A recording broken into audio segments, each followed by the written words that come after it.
A dime, it's magically delicious. Dime by dime, a dime, it's magically delicious. Oh, I like that.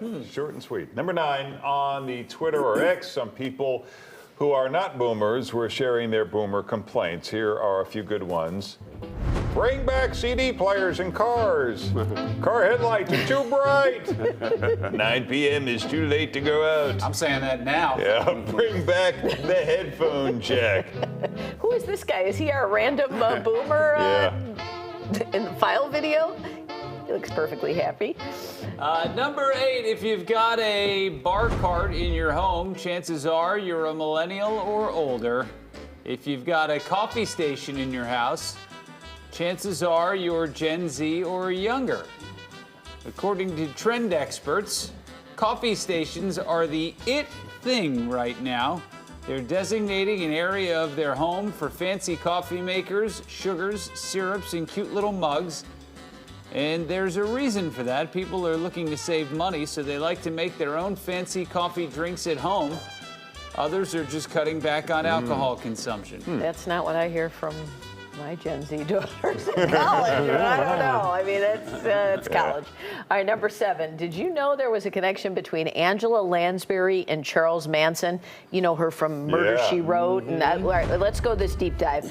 Angela Lansbury died in 2022. Charles Manson died in 2017. But this is about her daughter also. Right. You might know that in the mid-'60s, Charles Manson was able to hang around with some of the Beach Boys, son of Doris Day, daughter of Dean Martin. Anyway, he always wanted to be in show business, and Angela Lansbury described one time how when she and her husband and her 2 teenagers were living in Malibu, lots of the local kids would go up into the Hollywood Hills and hang out with Manson because they thought he was cool.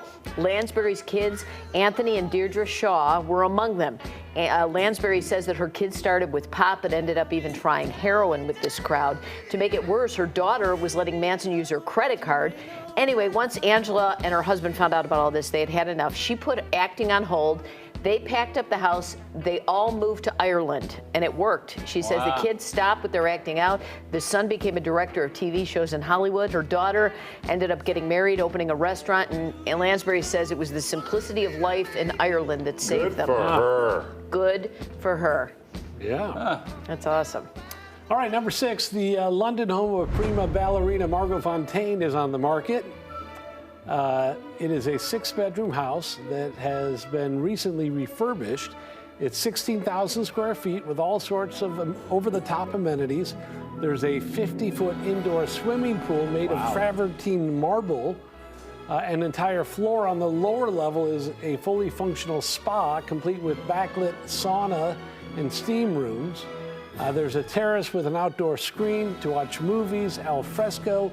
At one point, it was the official residence of the ambassador of Panama. The asking price is just $86 million. $86 million. Steal.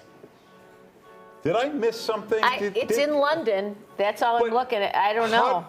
Does a ballerina make that much money? I mean, I don't know we've been dancing for years. Yeah. I didn't know. Maybe it's just, the owners after that have refurbished it. Maybe maybe. who knows? Maybe the neighborhood really went through the roof. Though, I mean, I don't know. I missed something. If you're a ballerina, call us and let us know what you're making. Yeah. Number 5, remember the movie Flubber? Well, life is imitating art. Researchers at the University of Reading have created a hydrogel brain. It's a non-living water-based gel capable of memory. It can also play the video game Pong. Researchers have watched as it has slowly gotten 10% better as it plays. Ions in the gel move in a way that maps memory of the motion of the game.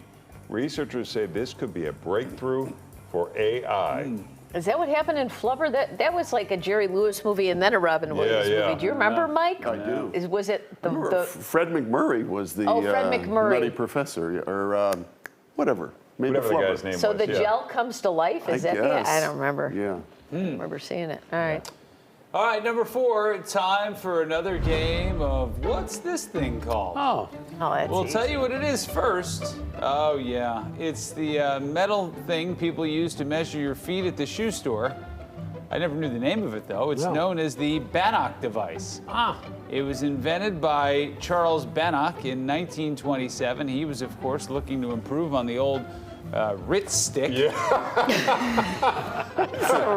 is the ripstick? which had been the standard tool for measuring feet. It was a big deal in shoe stores across the country. Through the 80s, it's not as popular anymore, but it's still used in some stores. That's a good question. Some people don't know their shoe size at some point, right? How do they measure them now in the stores? You try just on eyeball it? shoes. I They guess just you just bring out try a on ton? shoes Yeah. till you know. Huh. All right, number 3. This guy right here is a good forklift operator.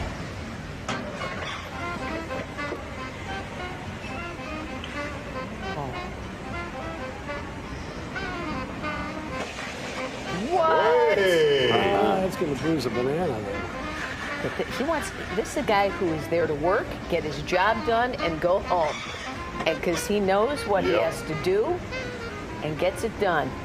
This is great. Oh, yeah. That's experience right Yeah. there. Wow. Look at that. I could watch that for hours. Yeah? Well, let's let him slide one more. All right. One more. Still think he's bruising the cantaloupes a little bit. He is a gift. Jeez. I love it. He's good. Yeah, thumbs up, buddy. Yeah. All right, number 2, we came across this video of a professional surfer, Garrett McNamara. He's an 8-time Guinness World Record holder for the largest wave ever surfed.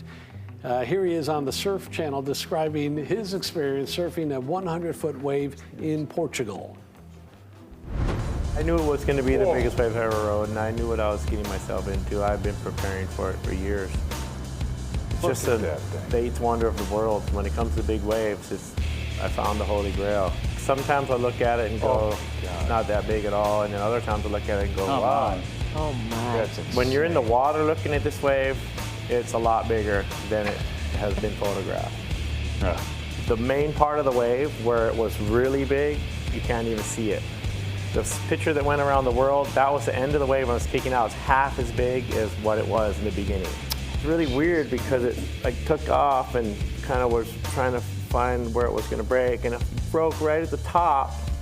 But then this wave went for forever, and then it kind of backed off, and then it went into the inside and started to break again, and that's where I kicked out.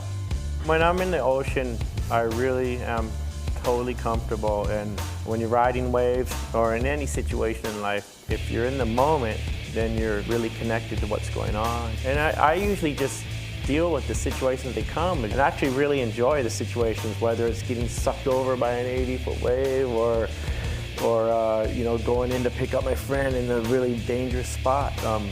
Just deal with it. Wow. That's living. Oh, my I got to God. start living. Yeah, you won't go in the deep end Yeah, of the we'll pool. fly you out there. You're afraid to take a bath. Well, I'm not going in the ocean. Do they have waves like that anywhere else? I don't know. They Not got Lake waves Michigan? and sharks Yeah. out there. Yeah. Number 1, another cover version of a hit song that really elevates the material. It won't take you long to spot this one. She's got a smile that it seems to me remind me childhood memory where everything was as fresh as the bright blue sky.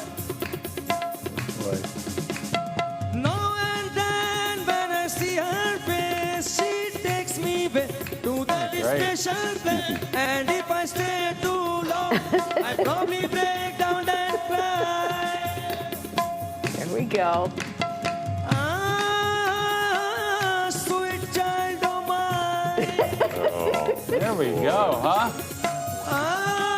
Ah, sweet I always said this song would be better without the iconic guitar riff at the beginning. Yeah. I said, if we get rid of that guitar riff, this song would really fly. child of mine.